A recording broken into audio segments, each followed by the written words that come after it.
right, 92.7, 96.9 WRRV. We are live here on Portugal Demands Tour Bus. Thank you guys so much. Here you is. For coming to Mountain Jam this year. Can you introduce yourselves and what instruments you play? My name is Zach and I play the bass. I'm Eric, I play guitars. All right, so we're curious. Our bus is pretty clean though, I gotta say. This is day one on it. So this first show, we got on it this morning. Is this your bus or is it a rental? Oh, it's a rental. You always rent buses. You don't want to buy a bus. It's $1 million. It drops in half the second you drive it off the lot. And then, for sure. Brakes oil constantly and oil changes are like 20 grand. Yeah, it's a whole process. Don't buy buses. Yeah. There's their PSA moment of the day. Don't buy a bus. So I'm curious. We have a charity locally that we try to get instruments into the hands of kids who might not otherwise be able to afford them. It's called Music Matters. If you guys could give me a little insight into how old you were when you started playing instruments and what got you into it.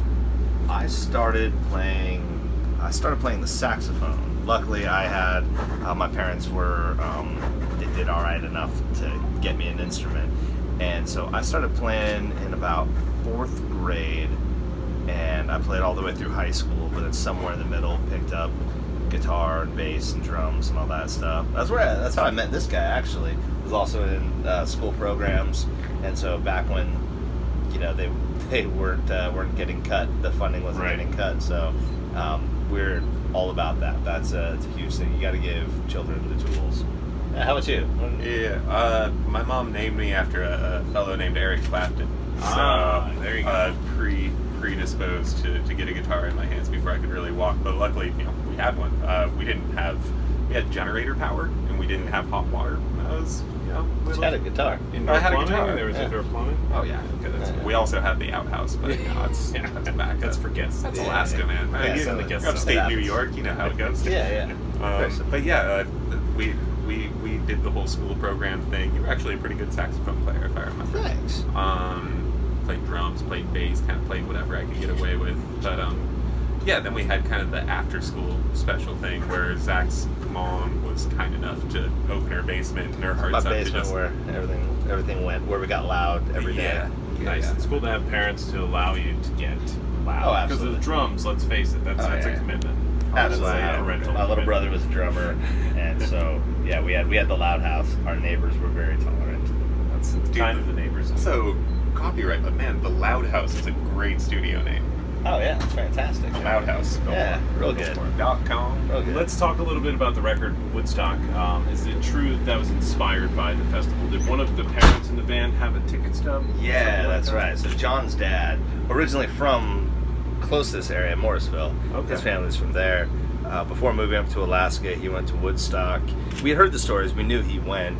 It kind of hit us at a very pivotal time in recording this album, because we had recorded an entire album. We had spent well over our budget on it. Our label was asking, we had run them out of money several times, and we're way past due, and it just wasn't making sense. We were putting it out.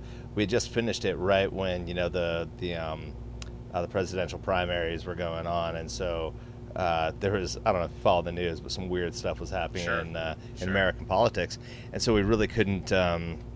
We were stressed out because our album, we loved it. It was really good, but it said absolutely nothing about that because it hadn't happened yet, and that's kind of the problem. You make an album, then you got to wait 4 months to get the vinyl, and a lot of things can happen in 4 months. And so we were talking with John's dad. We were up in Alaska, and he was telling us stories, and he kind of threw us an envelope with his original ticket in it. A friend of his had found it just recently. He had thrown it in his toolbox back in 69 or 70 before moving up to Alaska, and gave his tools to a friend. Just recently, he was cleaning out the toolbox and found that and sent it home. And it was something about that. Then we started watching all the footage, just seeing the similarity in the times, what inspired our parents in that generation. And then because they're the people that showed us music in the first place, named him after Eric Clapton, kind of thing. And so it was that connection between our parents and just what was going on and what inspires us to do the right thing. So now you have 8 studio albums. You have this amazing catalog of music, and now everybody's screaming for "Feel It Still." Weird, right? Is that frustrating, or is it gratifying? It's totally cool. It's super funny to have a hit like this deep in our career, man. That's song 115. Yeah, I think so. Yeah, it was pretty hilarious, and you know we've done a lot, and so it was really funny to have that. And you know we have been slow and steady for a long time. We've been doing this. You know, I've lived in minivans. I've eaten nothing but rice for weeks on end.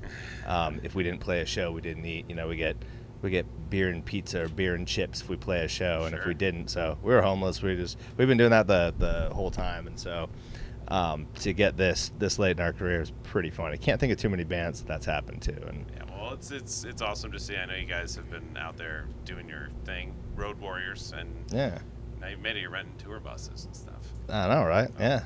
But thank you guys. Thank you guys for starting to play instruments to begin with, and we hope that we can inspire some kids to pick one up. Absolutely, it's hugely important. Please do. Yeah. All right, and we're live from Mountain Jam for 92.7, 96.9 WRRV. Thank you, Portugal the Man. Thank you. Thanks.